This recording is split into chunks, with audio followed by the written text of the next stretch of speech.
Wake that ass up. Early in the morning. The Breakfast Club. Morning, everybody. It's DJ Envy, Angela Yee, Charlamagne the Guy. We are the Breakfast Club. We got a special guest in the building. I swear his waves are tatted on, man. Akon's here. Welcome, sir. What's up, boy? Didn't that feel like some hate, like he's jealous? Nah, I actually didn't. Because the waves, because his waves is always. Where's yours? I ain't got waves. It felt exactly. The way my hair grows, it just, don't grow that way. You've been wearing hats for years, though, huh? Yeah. Yeah, Don't they say hats make you kind of lose your hairline? Yeah, I do. See, Envy? So I still got my hair. And then it's like a never-ending but cycle. I'm losing mine, though. I don't wear hats. So where the hell you been, Akon? What's been going on? What you Busy, doing? working. I'm based in Africa now, Really? What part? in Senegal. Really? Yeah, that's home. So you left Atlanta? I still got my house in Atlanta. So when I am in the States, I'm in Atlanta, between Atlanta and LA. So why'd you move back to Africa? Why'd you go to Africa? I had to. It to was just, Senegal. yeah, it just didn't make sense being here no more. Really? Why? Because of Trump or? Oh, no. Trump, I think, just kind of gave me the extra motivation. Okay. Now's the time. Yeah. The writing's When I on said, the wall. If Trump become president, I'm definitely moving back. And he definitely helped me make that decision. So what are you doing in Senegal? Man, I got my utility company. We have an energy company, ALA, Akon Light in Africa, which is doing amazing. You have Akoin. Akoin, the cryptocurrencies, which we're trying to build to be the currency for Africa itself and the whole continent. And then, of course, outside of the music platforms that we're creating out there, it's just a lot, man. So talk about Akoin a little bit, because people always talk about cryptocurrency, right? Yeah. And I feel like I was really late getting into it, and some people say it's not that stable. It's a little volatile. So explain your Akoin cryptocurrency and why people should invest in cryptocurrency. Well, believe it or not, the cryptocurrency is more stable than the actual, fiat currency, the dollar. Ultimately, because it's more controlled by the people. You know what I'm saying? Whereas, government is a business. Currency is the biggest business in the world. You know what I'm saying? Like, you got to understand money and how it works to understand crypto in so many ways. But more than anything, you don't really have to be educated to it to understand the security process of it. Because it gets really confusing when you start talking about blockchain and all this other, because no one knows what the hell that is. I don't know what's going on. I'm like, you know what I'm saying? I need somebody to explain this to me. Yeah, so it's really about, it boils down to trust. What you trust that value to be to you. So, prime example, that chain on your neck could be tokenized. And you can have your own Angela coin. You follow what I'm saying? But if you have enough people that believes that you are of value and that chain around your neck is worth something, then it becomes something that you can trade. But with currency, like with cryptocurrency, this is why I never invested in it, because I don't understand it myself. But who says what the worth of it is? You see That's what I'm my saying? point. It's the people that say that. But that's crazy. Like you be like, this pen. All right, well, this pen is worth $1,000. Like, who's to say that it's really worth $1,000? But that's what I'm saying. It depends on what it's worth to you. Like the dollar.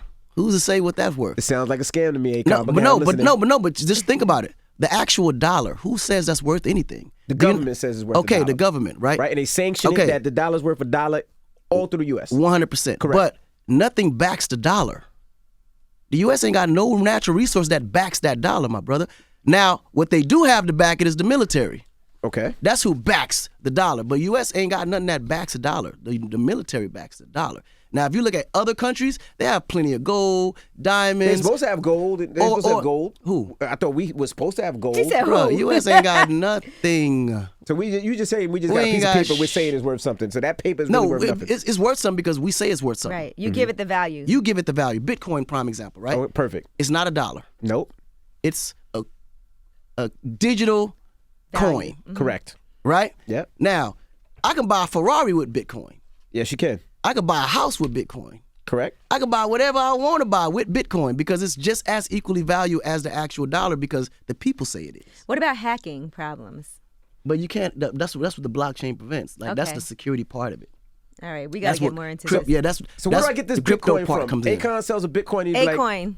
I'm selling this Akoin, and this Akoin is worth whatever it is. How do you get a value of that? And then if I buy it, how do I know I can use it to buy a Ferrari, a house, or a building, or now jewelry? you're asking the right questions because the key is what can I buy with it? Okay, can I get my money back from it? Yeah, you can always change it over. That's to what I get thought part of the problem was. And with then use Bitcoin. it in the music If you want to business. trade your coin for actual dollar, you can, but you putting yourself back at risk again.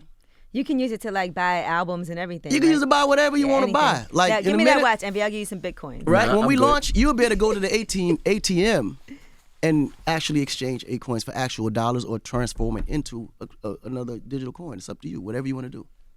All right. Sounds a little confusing, man. I ain't No, there it yet, does man. sound confusing, but is. it's confusing because I think most people overthink it. But it's no different than the actual dollar. The only Only difference thing is I is like it's a to digital see, coin. like, don't you like to see a dollar? Like with Bitcoin, can you see it? Like, can you hold it? Yeah, but, digital. But no, you can't. You can't see it because it's in your wallet. It's like your credit card. You don't see a dollar. You just know you just swipe, right? Or when Apple That's a Pay, good point. now you don't even swipe. You just put it next your to a phone, machine. right. It's the same. Actually, it's the same thing. The only thing is it's digital currency.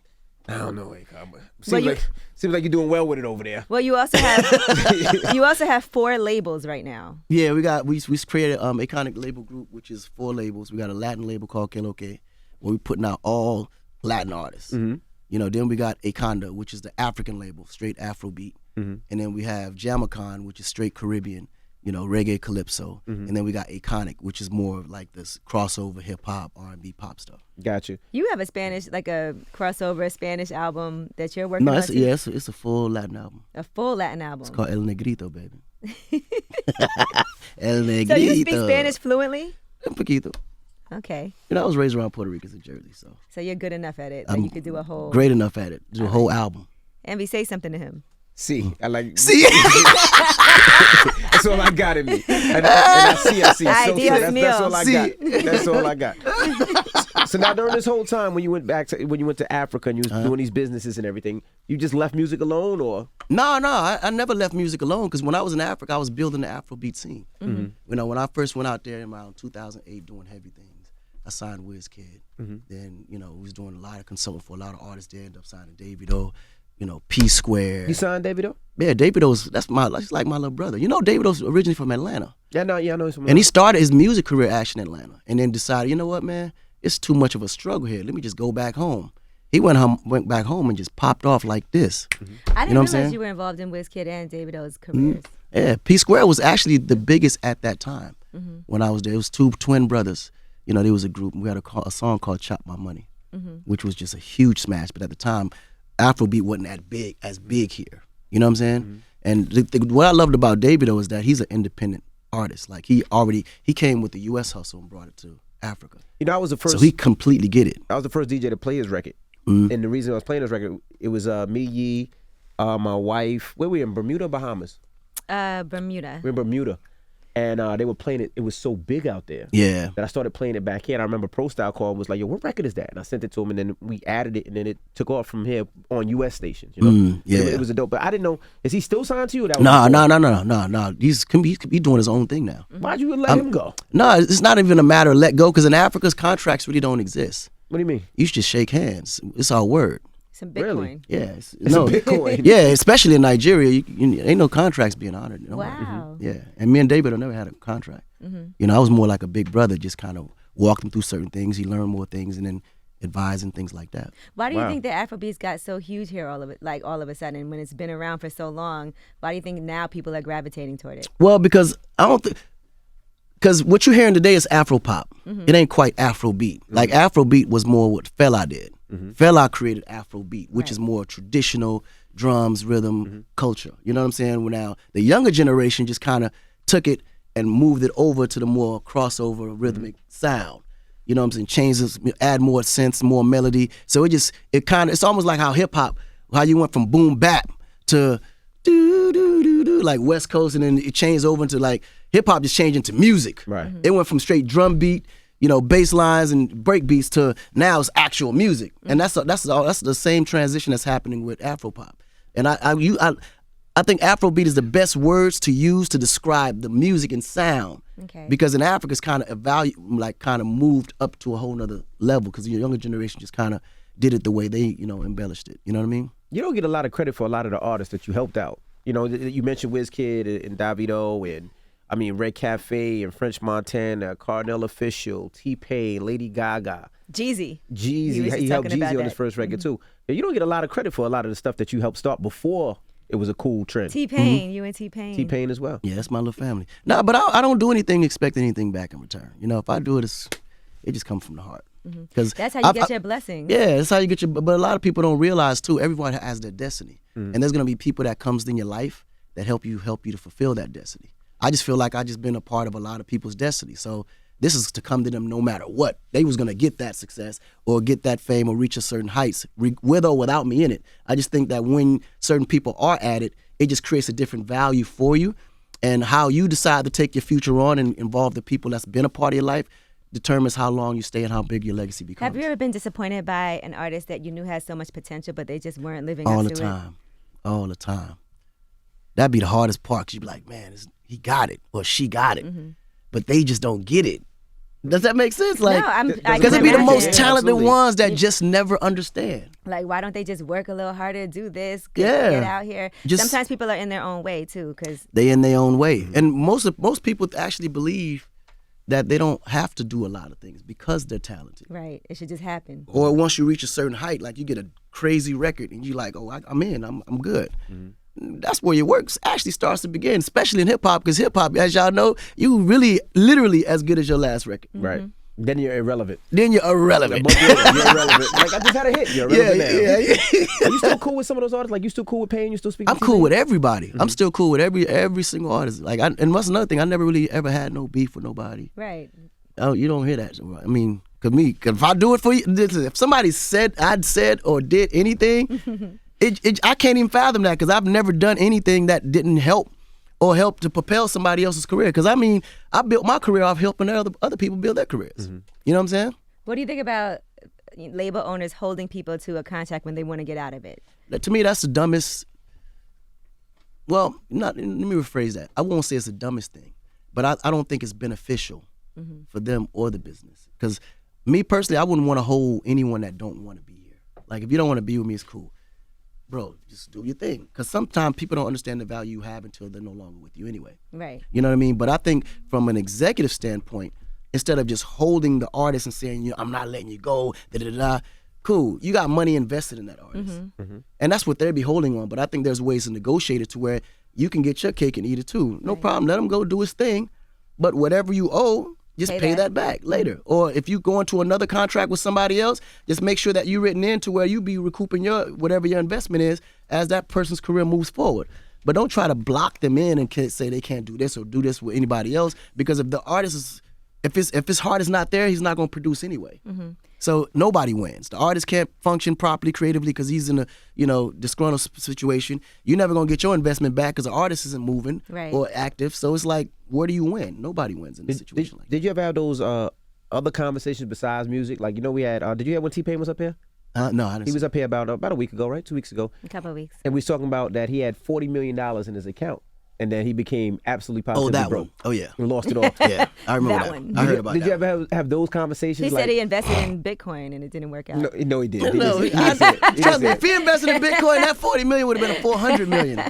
Had he invested it around the time I invested, for sure, he would have been good. No, he definitely did. You ever have those conversations about money and what artists should do with their money? You know what? I never really had real money conversations with none of my artists, honestly.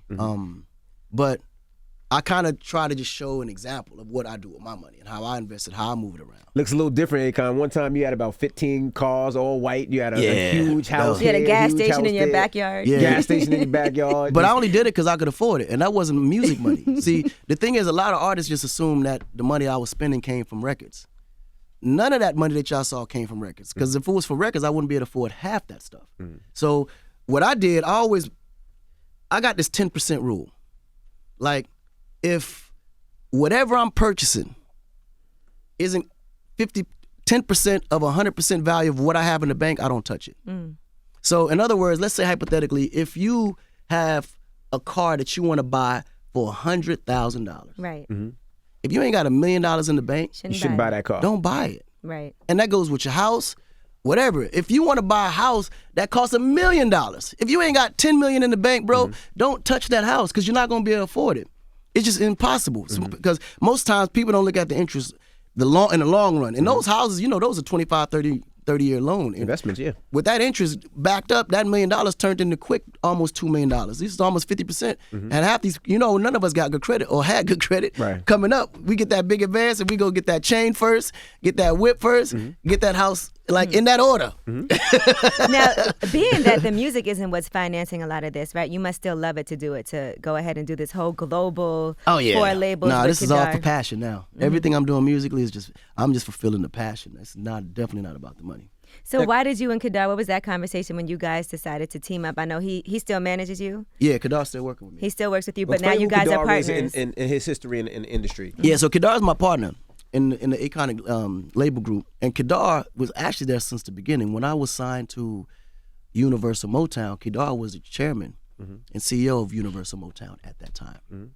And he had obviously big acts like Erykah Badu, D'Angelo, Joe, like that whole neo soul. He patented that, like he created neo soul. So he always understood culture, So fast forward years down the line, outside of the artist CEO relationship, we never really had a business opportunity because I'm focused on music, he's focused on corporate.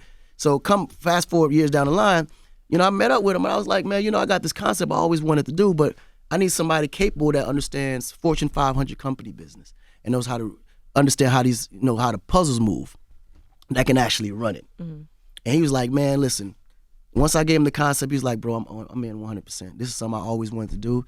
Obviously, because of situations he had, even with Universal, these things we couldn't do anyway because it would have been conflict of interest and so on. But now that he's free and clear from what he's doing, I'm free and clear from all my contracts. It was just like the perfect fit for us to come together. Are you going to sign any of your kids to one of the labels? I know you have sons that also are no, artists. listen, my boys, they are on a whole nother level. So we created this, they got their own little genre going that I'm going to keep completely independent because I want them to understand ownership. And I want them I'm going to give them the machine to do what they want to do. But they have their own thing called Foreign Billionaires. And when I tell you, these boys and my girls are like out of here. Like each one of them have their own personality, own sound. They sound like mini-me's with their own touch to it. Like I'm shocked when I hear the music. Like really? Like literally from the production to the songwriting, like I'm super like just like inspired because I didn't realize how much of a influence I had on them because I would just teach them the basics and then from there they just take it wherever they go with it. So the music, it's out of here. And I know before like first quarter next year you'll start hearing some releases coming from them.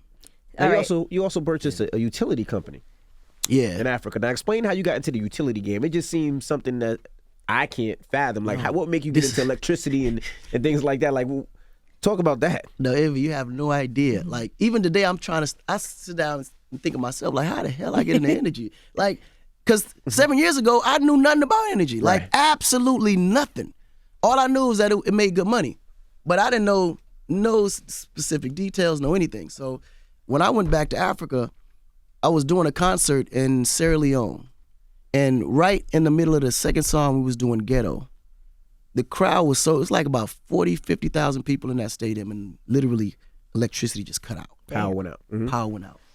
Because of that, a big riot went out because the power never came back on. So I was like, something got to be done about this. Like, this ain't normal. So then I started doing research, met with the president, said, listen, man, we want to figure out how can I be of help to get the energy problems resolved in Africa. Because everywhere I go, we would have the same problem. So then I went to the Middle East, found some friends, and said, listen, if I can come through and put together some partnerships between you and certain countries in Africa, would you provide the energy there?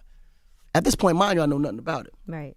Then I meet with my country president. I said, listen, I want to be able to, liaison some energy companies. How can we make this work out? Raise some money, build a power plant. This was my, thing. So he was like, if you can find it, let's do it. So now I'm hyped. I already got the parties because I had already figured it out. So I said, listen, I talked to my president. He's going to give us, the full rights to do whatever we want to do. We could build a power plant in the country and everything. So he said, cool, no problem. If we could do this, you can get an official letter from the president. I'll sign off saying we're good with it. If you can make it happen, let's go.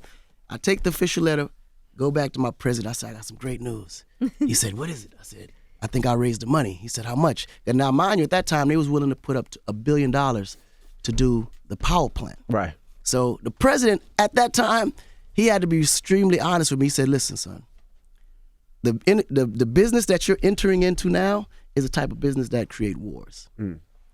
He said, when I told you to go get it, I didn't think he was going to pull it off. Exactly. I didn't think he was going to hear from you again. Yeah, he said straight up, I was spinning you because I had no idea that you would ever be able to come back with it. He said, but now that you came back with it, I got to tell you this is something that we can't do right now. Politically, it's just impossible. But if you can find a different solution to provide energy, I'll back you 100%. So now at this point, I'm like, nigga, I don't know nothing about Did no all energy. this. Like, what other solutions is there? I'm not even thinking. So I'm all depressed riding back to the airport. And as I'm riding, I see these vendors on the street with these little solar lamps. Mm-hmm. And then boom, it hit me. I was like, solar. Mm-hmm. That's it. Right. So then I started doing my research on solar, realized that the Chinese had literally invested billions and billions of dollars into solar products and factories for the United States. But then the U.S. put a 200% tax on it. So they couldn't utilize none of that stuff. They just sitting in China, all the factories, all the equipment. And I said, damn, this could be something I can use to my advantage. So I fly to China. And you get the solar on the low, right? Now you get the solar on the low price. So I get to China, and I was like, listen, this is a way we can both help each other. You guys invested all this money that you can't utilize. Africa's in need of it, and we don't have the product. You guys got the product, so there got to be a partnership here. They said, you know what, you're right. I said, so look, let me be the guy that you can use to deliver this product to projects in Africa. So I created my company, and I said, listen, Mr. President, I think I got the right situation. I explained to him at the time, solar was like, but it was non-threatening because no energy company around that time even cared. So they was like, okay, cool, do these villages, and then from there we'll see what happens. So the Chinese gave me $1 billion credit line to all solar products, factories, initiatives, whatever I need to do solar, I had the money to do it. So because I had that credit line, now I was able to front the country, the project, whatever the process was. Sometimes their energy budget might be $150 million, but you pay that out within 3 years. But the rural electrification budget was only like $50 million. So they couldn't afford a project that big. But because I had the credit line, I was able to front them the product, and then within 3 to 5 years, they can pay me out. Gotcha. You find, so it was easier for me to be able to make that move. So once we did one country, it just kind of propelled Everybody wanted it. And we had the credit line to supply them, and now they just pay me out in years. So Who would now, have known a kid from Newark, New Jersey got $1 billion credit line for solar energy? So it was just an opportunity. It just wide open. And in the process, I hired people that knew exactly how this works. They've been in it for 20, 30 years, hired them to run my company. It's been amazing ever since. Wow.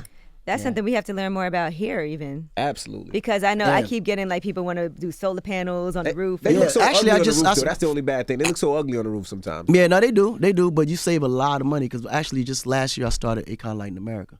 That makes sense. Yeah, we're based in North Carolina. I partnered with a company called Reach, who's been in the game forever, and we're like literally the only African American like solar energy company in all of the United States. Now explain how it works. You put the solar panels there, the sun comes, and it just automatically takes care of everything else in the house?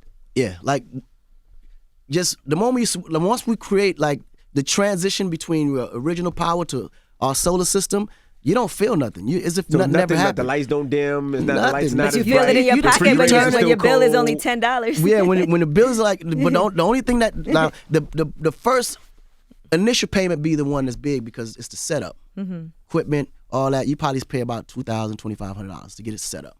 But then you can finance that through years, right?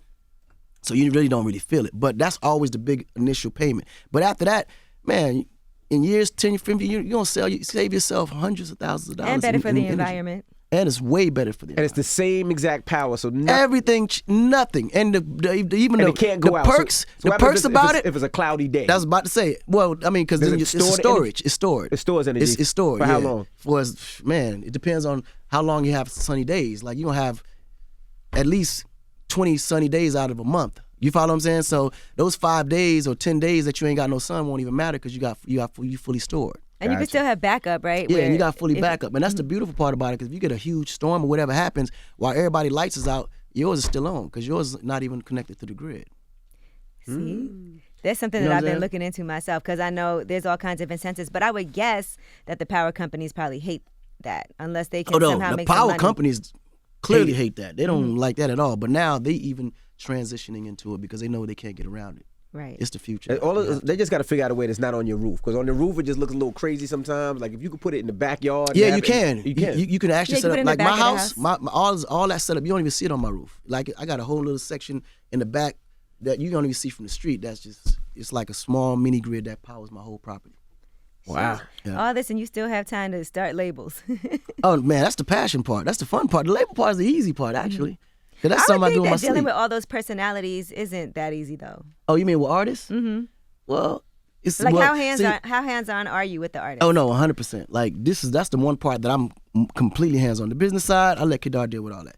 But the creative and the artist part, that's me all day. But I think me being an artist actually helped it a lot because I run into so many different people every day, whether they fans or business partners or just people that's inquiring or just want to get to know who I am. But reading people as you go, as you meet so many people, you just know how to deal with different personalities. I think that's the advantages of being an artist, owning a label, because as an artist, you already know what an artist wants and needs, right? So when you meet people, as an artist, as a creative person, you kind of get to know who they are, and then you just cater to their natural, habitat. How many people are signed right now? Like, do you have some artists signed to all the different? Yeah, right now I'm focused on two major artists. One is June Freedom. He's based out of Los Angeles, but he's from Cape Verde.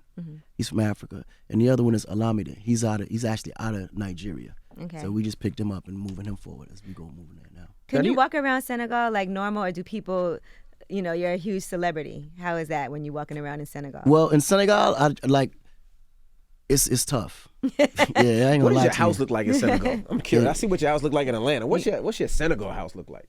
Ooh, you got to come to Senegal to see it. Bigger than the house in Atlanta? One photo ain't gonna be. You can't just stand there and take a picture of it. Like Goodness gracious, Akon. yeah, you got to go there. Like you got to go there. This restaurant near my house, it's called Jollof. Jollof? The owner is like, look, they do these trips to Senegal where they take people. He's like, we need you to come and organize a tour, get a group together and come to Senegal. Amazing. So I was thinking about it. They were saying that it really helps tourism a lot too. No, it does. You have a diamond mine? I used to. I sold it.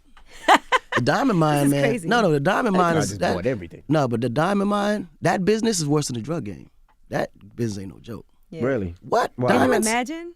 No, it's no. He said no. Have you taken any major losses with these investments? Because I would assume. Wait, hold on. What do you mean it's so crazy? Well, like, how is it worse than the drug game?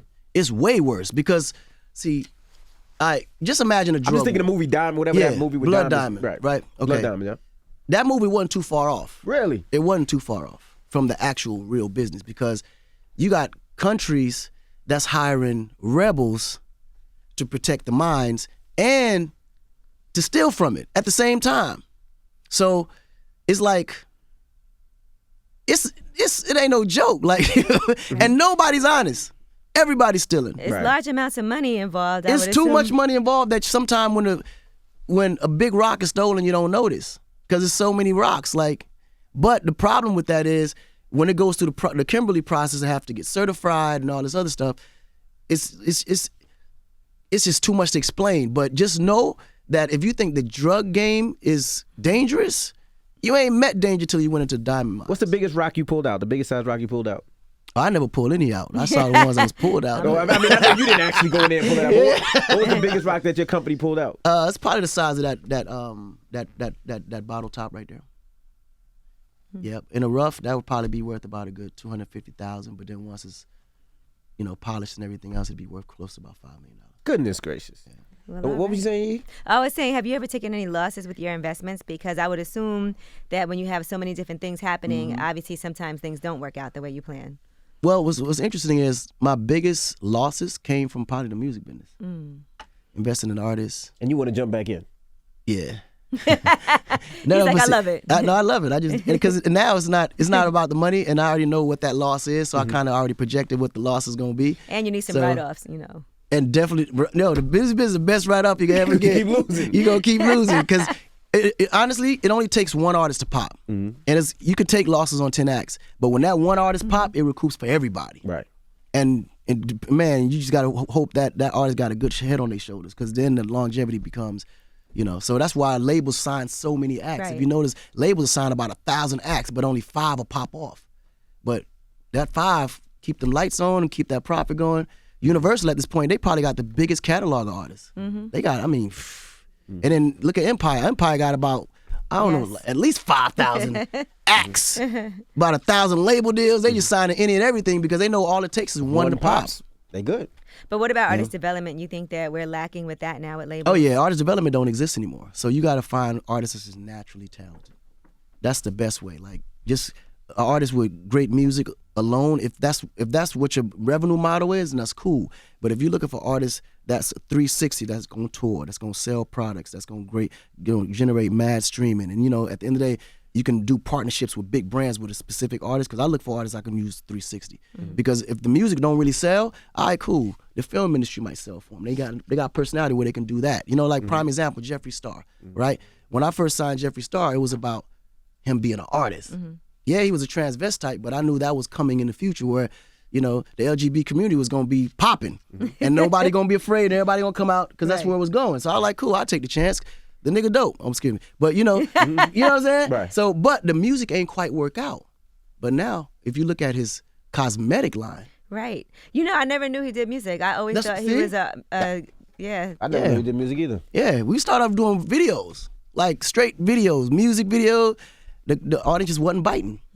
But when he started doing those YouTube tours with his makeup and all that, now it's a $50 million a year business. And you still work with him. So, damn. Akon getting too much money, man. This is crazy. He getting makeup money, diamond money, solar panel money. You think artists can sign a deal nowadays without doing a 360 situation? You can, but it don't benefit you. Like, this is Because most people say don't sign a 360 deal, and listen, they act like it's the don't worst listen to thing. those people, because you can't control when it's in too many hands. Like, the only way you can make real money is when you can control it. And if you don't sign a 360 deal, this is the thing. It's a lot of things that you may not even see coming. It's a lot of talents or a lot of areas where you can make money that you may not see coming. But when you're dealing with a 360 situation, it allows you to see everything that's in front of you and see what can be maximized. But if you got one person dealing with one thing, this person dealing with another thing, this company dealing with over here, this investor dealing with over here, and they not communicating, you losing money everywhere around the board. Like you can never organize all of it because the communication can never be intact enough to where you can maximize on every opportunity. But when you're dealing with a 360 situation, you got all the pieces in front of you, and you can figure out how this works with this, how we can collaborate this with this, how we could take this piece in, you know, to upscale this part. Like, it's a lot easier to manage. Right. And I would think a label wouldn't be as invested in other things that you do if they're not getting any money from it. And that's another thing. Like, why invest in all that when I'm not even profiting in it? You don't give them an incentive to want to go hard for you. You know what I'm saying? You're the first person I've ever heard come up here and speak positively about That's a what a 360 deal, right? I mean, because it makes sense all the way around the board. You're going to make more. Yeah, you might lose a little bit, but you're going to make a lot more on the other side. You know what I'm saying? So because most people, when they think 360, they're thinking about how much money they're going to lose. They're not thinking about how much more they could potentially They're make. not thinking about how much they can potentially make. I think people are always saying it's a matter of ownership. They feel like with 360, they lose a lot of their ownership. Yeah, you can own what? Own 100% of nothing. Just own it. You can own it. Nigga, you own it now. Nobody can never take anything from you when you are the asset. Like, prime example, if they come and say, well, Akon, they own you. I'd be like, all right, cool. Y'all can own me. But I know at the end of the day, I own me. I don't care what it say on that paper, because I can create another me tomorrow. They can't. So that's the difference. So don't ever look at it like that ownership is a token of value if you can't get no value out of it. Right, if it's ownership of nothing. If it's ownership of nothing, I'd rather own 2% of me of $1 billion worth of me than own 100% of me and the shit ain't worth nothing. Gotcha. All right, well, That I was look a lot forward of to hearing some new information. music. I looked up and they had the Wakanda record, but I thought that was just a fun record. Huh? The Akon. Wakanda record. No, Akonda is the label. Wakanda is the actual song. Yeah, Wakanda was the song. Yeah, the Okay, song. Wakanda. Yeah, that's my answer to Joanna. Was that is that a fun record or is Yeah, that it's a fun record. That's Clearly. Super fun You record. never know. You never No, know. that's the video and that's hear a the- super. Yeah. So when we get new music, when we get the song. Oh, you got new music coming all week. You got, Can't Say No. Negrito. Yeah, El Negrito, that single coming out with Becky G called Como No. And then I got, of course, the one that's released out right now with Anuel. It's called Get Money. And then you have Can't Say No. That's actually being released off the Iconic. And then the remix with that with Tory Lanez. And then we have also Benjamin, which is the more, street, but at the same time, eclectic concept record, reality record that's coming out, Benjamin. And then on what else we got, Heidi? What else we got on those 4 albums? The ones that's already out there. Oh, you got Low Key. Low Key is actually the Afrobeat record that's actually currently out now. Video releasing next week. And that's it right now. Okay. Yeah, so That's a lot. It seems like it, That's but the beautiful part about streaming is that everybody has their own playlist, and every genre will create a playlist for that particular song. So it's not like back in the day where it was just all radio. and radio had a specific format where you couldn't play more than one record Now because we're all each over record, now it's all over the place because it's all genre busters now. You know what I mean?